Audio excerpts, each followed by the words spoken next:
made it be my way.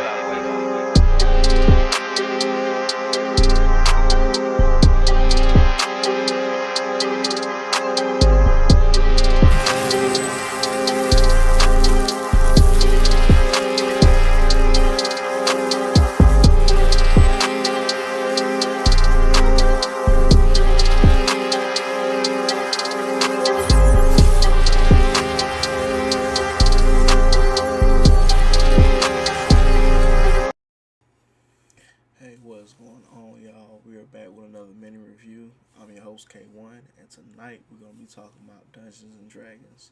So, I don't know if this is a reboot or just following, the other previous ones or whatnot. I'm not really sure, but let's get into it. Again, this is your host K1. This is Blurred Busters mini reviews, and let's just get into it.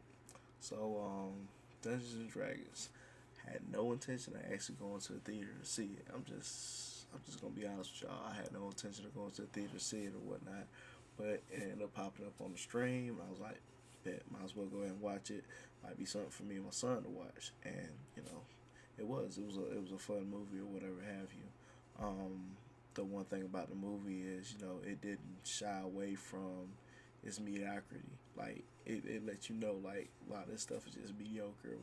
All this stuff that we're doing within the movie or whatever, But I gave it a chance because I didn't really hear any bad reviews about it. But it was what it was. Now before y'all trash me in the comments.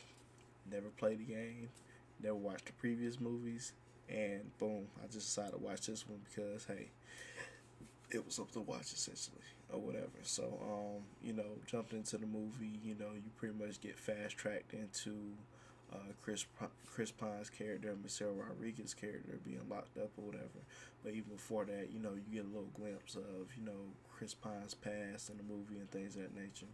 And then you get to this point where they're trying to get out of jail. They've been, I guess, going back and forth to the courts to appeal to get themselves out or whatever. And then when that final time when Chris Pine tells a sad story, which his story was pretty sad. He used to be a part of this, I guess, knighthood or affiliations called the Harpers or whatever, or the Harps or whatever have you. And he went out there, to do his thing or whatever, and to help save people, and with honor and all that stuff, whatever have you. But gonna find out one day on one of his journeys as he was being a harper, whatever, he came across some gold, and he pretty much was like, yeah, this harp business ain't paying the bills, and he snagged some of the gold or whatever, not knowing that the money was bewitched by these, they call it red witches or something like that. And when he took that money, when he took the money, took it home or whatever, they end up tracking his I guess, yeah, end up tracking him down to his house or whatever. End up killing his family, which was, his wife. Luckily, his daughter survived, because the mother hid her away or whatever. But, they came through and killed his wife. And he's just like, yo, what the fuck? Like, what did I do? And, before his wife died, she lets him know, like, hey, our daughter's in there. She's safe.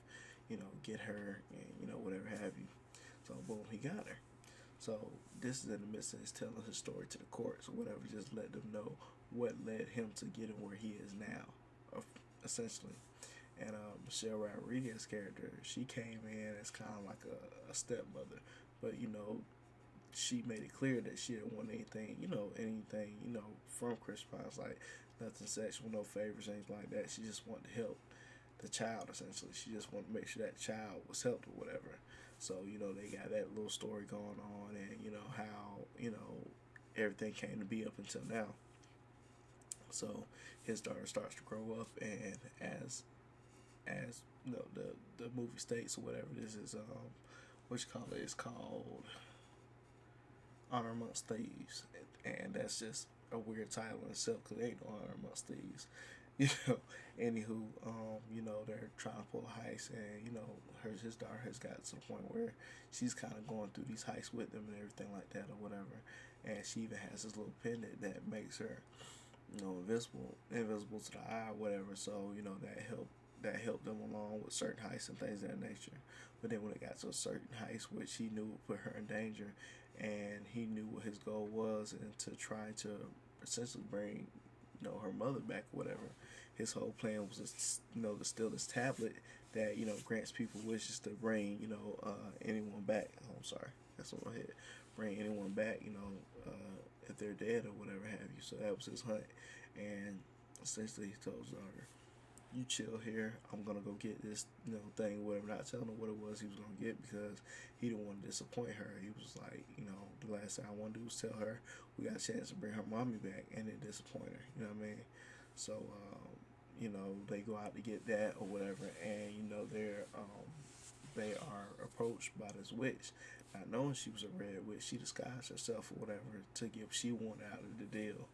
And then, as they're escaping, as Chris Pine's character, as Chris Pine character has the tablet or whatever, they were set up by that queen, and so he's trying to get out, and she's essentially freezing time in the room. So like everybody's trying to run to get out, and it just gets frozen into place or whatever, including Chris Pine's character. He gets to the point, boom, he's about to get frozen time. But before he does, one of his thieves or his mates escape, and he like, "Yo, take this. I want to make sure that you have this and make sure you take care of my daughter. And, I'm going to be back for this sooner or later," or whatever, not knowing when he will come back or whatever. So fast forward or whatnot, while they're, pleading their case to the courts or whatever, the courts was like, "All right, we believe you," whatever. But the whole time, Chris Pine's character was waiting for a certain member of the board to show up because this member of the board had wings. So essentially, that was gonna be their ticket out of there.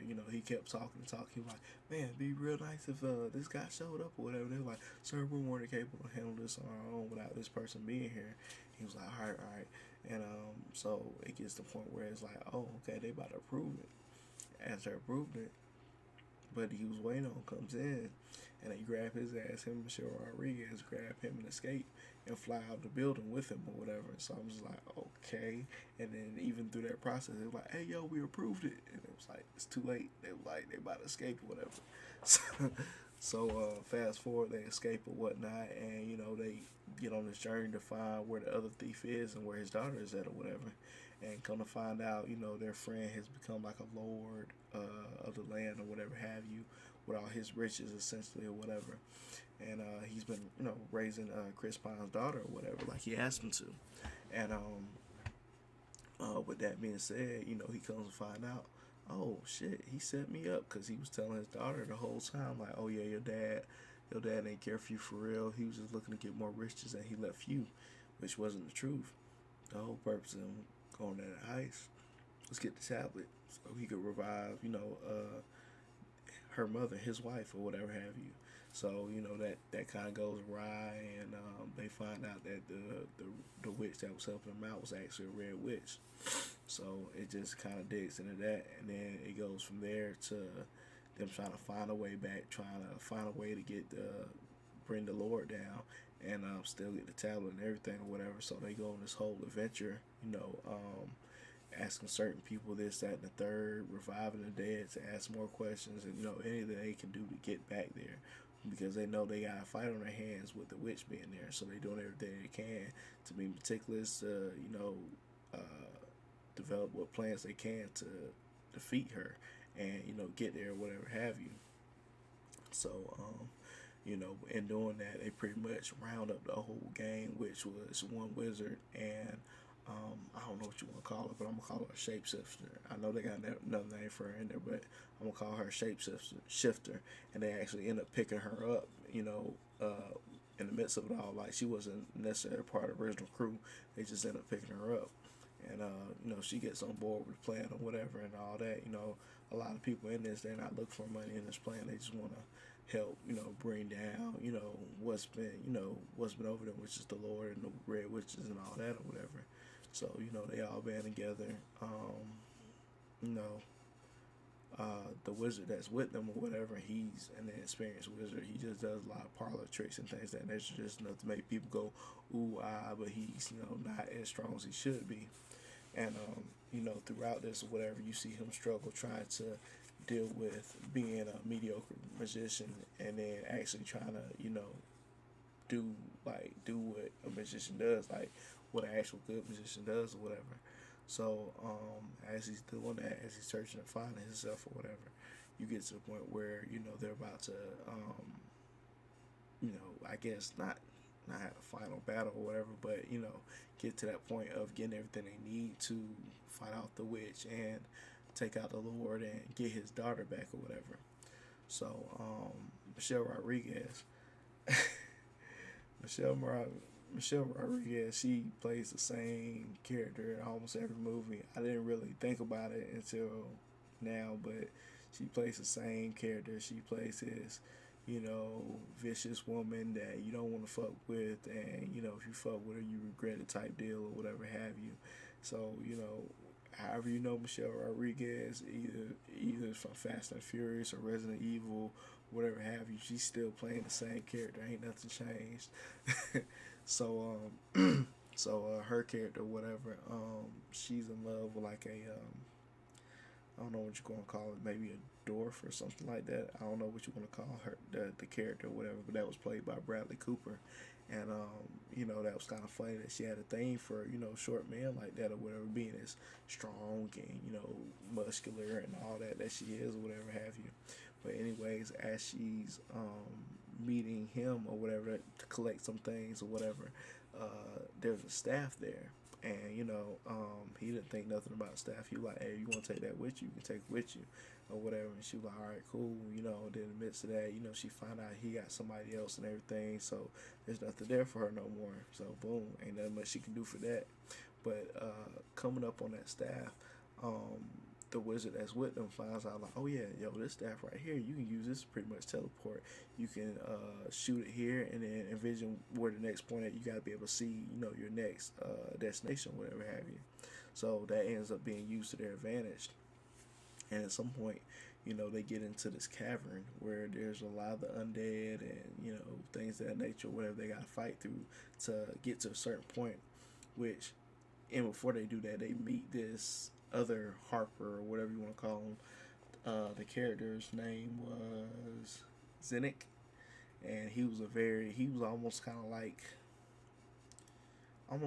Drax in a way, but smarter.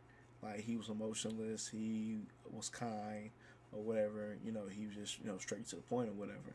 And they meet with him, and meeting him, they have to get this helmet, which is going to help them get into the building and defeat the witch or whatever have you. So they link up with him and everything, and they finally get a bastard. Trying to get down there and fight through all these villains and undead or whatever. There's this dragon, and in the early part of the movie, you hear talks about this dragon like, "Oh, this is a powerful dragon, and this dragon decimated so much and everything like that or whatever." And then you get there, and it's a fat dragon. Kind of pissed me off, because I'm big on medieval dragon stuff or whatever, and this mug got fat.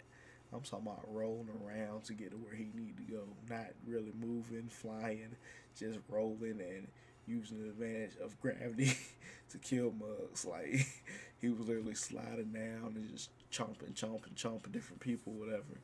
So they're facing that dragon or whatnot, and they end up defeating it or knocking it out or whatnot, and taking the helmet on where they need to.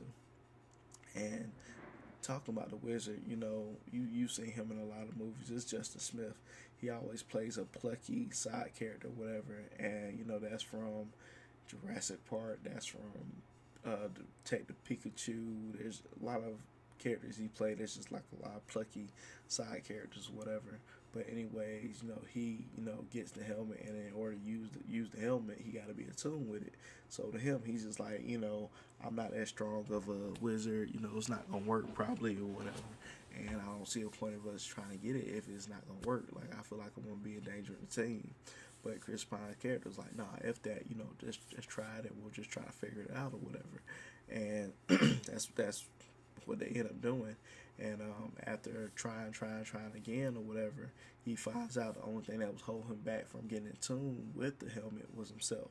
And the helmet is pretty much like Dr. Fate type thing. It's a Dr. Fate type helmet. Like once you put it on, your magical powers are super, like intensified or whatever. So he gets the helmet and everything like that or whatever, and he finally gets to the work and everything, and then they pretty much start, trying to storm the castle and get Chris Pine's daughter, and take out the Lord or whatever have you. But of course, any movie there was kind of the bad guys was waiting on them to get there, which they did. So when they finally get into the building and things of that nature, whatever, they were set up. And before the witch was gonna kill like Chris Pines, I think Chris Pines and Justin Smith. I think at one point she was about to kill everybody essentially because she had these things coming out of the ground like tentacles from the kraken or whatever. But Chris Pines is like, oh, hey, look, those in the games, let us survive out of that or whatever. And it was like, all right, bet we'll throw you in the games. You won't survive, but we'll throw you in the games. So they get to the field, they get to the arena, and if you're a Gladiator fan, you assume like, oh, they're gonna be like on the field fighting beasts and things of that nature. Nah, it was more like Gladiator just got trumped by Maze Runner. That's what they ended up doing. So all of a sudden the ground comes up and it's a big old maze, and they find they gotta try to get through it in order to win. And as they're doing it, you have like this jaguar alien thing that's hunting everybody down through the maze or whatever to take them out. And the thing about this thing is it got like two little tentacles on its back and it projects itself. So it's like, you could be in a corner and it's projecting itself. You're like, oh, you scared of shit. Whole time it's coming from the other side about to snatch you up or whatever. So they finally found a way to evade the jaguar, and they found a way to get up under the maze, get their gear, and proceed to what their plan was going to be or whatever. So which they end up doing eventually.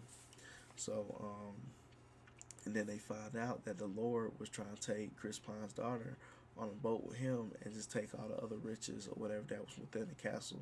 Like that was his big scheme. He never really wanted to be a lord or a king or anything like that. He just wanted to take those riches and get the hell on, which that's what he was doing or whatever. And the sad thing about it is, in the midst of all this, Chris Pine's daughter wasn't believing that her dad really wanted her, all because of what the Lord had been telling her. So the reason I say that, just kind of give you context of the struggle all through the movie or whatever. Him trying to get to her not really believing, like, hey, this is what I'm trying to do for real. I just need you to believe me. So fast forward, he's trying to get away, and they're going against the witch and everything like that or whatever. And this witch, a little backstory about her. She had a I guess a high wizard she was under or whatever, and he ended up taking a small part of the land and turned a lot of those people into like demon monster zombie things or whatever. So anyways, let's just give you a story on that she was following his footsteps and trying to get everyone in one spot so she could turn the whole like land into these zombie demon mindless things or whatever. So they end up messing up that plan for her or whatever. And now she's down here trying to duke it out with them and everything like that. And really, now that I think about it, this movie is like a cross between probably like a low budget Guardians of the Galaxy mixed in with a little bit of Suicide Squad 1, all into a medieval mix, if that makes sense. It's a bad little mix, but that's kind of what it all boiled down to. Anywho, they down there duking it out with her or whatever, and she's throwing people around. She got this blood hand choking folks out, throwing people around and stuff like that or whatever. And like the wizard, the young wizard, the inexperienced wizard, like I said, he ended up honing in on his powers, and he was able to kind of duke it out with her or whatever, and buy some time. And finally they ended up defeating her only because Chris Pine's daughter, they had finally got her back on their side. She had made herself invisible and put on this wristlet on the witch's hand that would, down her powers, that would, sort of look for, that would suppress her powers or whatever have you. because further on, that's what they kind of did to the wizard and the shapeshifter. They put those bars on them, the bracelet on them, whatever. So that way, when they was going through the maze and things of that nature, they could use their powers to escape or find another way out or whatever have you. So, anyways, they get that on her, they knock her out, and you got the Lord trying to hunt them down because they took his ship and like, hey, where's my money? Where's my money? And what they end up doing, which was real smart, is they end up getting the boat and they end up putting a hole in it with a portal, I guess with the portal staff, and they let it out of an air balloon and just giving all the riches to all the people, which moved all those people out of that area. So therefore, the witch couldn't follow through her plan as far as turning everyone into like these demon, mindless zombie things or whatever. So with that being said, it comes to a close. They defeat her, but sad thing is Michelle Rodriguez's character got hit, so she's dying. So she's like, oh man, well at least we won or whatever. Y'all make sure y'all, do what y'all need to do, and bring your wife or your mother back or whatever have you, But you got to think that the daughter never really got to meet her mom. So Michelle Rodriguez's character was the only mom she knew. So instead of using the tablet on his wife, Chris Pines used it on her, and she, of course, she come up. Why the hell you using it on me? Why'd you waste it on me? And they were like, look, we love you. We want you to still be here. For how long it's gonna be. They did that. It was heartfelt. Whatever. But that was the end of it. And like I told y'all, I try my best to make these mini reviews as fast and short as I can, or whatever. But still try to give y'all as much detail and insight as I can about them, or whatever. But like I said, at the end of the day, like I said, it was a good movie. It was a good family movie or whatever. And like I said, never played the game, but you can tell they brought elements of the game like towards the middle of it. Like if you were into Dungeons and Dragons, you'll know immediately like, oh yeah, this is when you do this, that, and the third or whatever. And then hell, even if you're a Stranger Things fan, they talk about Dungeons and Dragons a whole lot or whatever. But like I said, I enjoyed it with my son or whatever. It was something to pass by the time. When I see it again, maybe if I'm bored. But it was decent. If I had to if I had to give it a star, I'd probably give it a solid 4. And that's just because they didn't shy away from the mediocreness. Like they let y'all know, like, yeah, okay, we being corny. Like ain't no way around it. We being corny or whatever. So that was the end of it. Again, hope y'all enjoyed the review. Stay tuned because we got more content coming. What's dropping this weekend?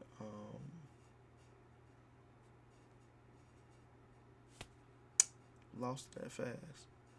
I think Spider-Man to the Spider-Verse 2 is dropping this weekend. So y'all expect us to have a review after that. That week after that, and then also we're gonna have a review for Demon Slayer. Demon Slayer is finally coming to a close, and we're gonna review that as well. So y'all stay tuned for those two reviews. We'll be back in the studio and everything like that or whatnot to give y'all good shows always. But again, remember to be kind and unwind. Thanks you for joining. Thanks for tuning in. I hope you enjoyed another minute review. Peace.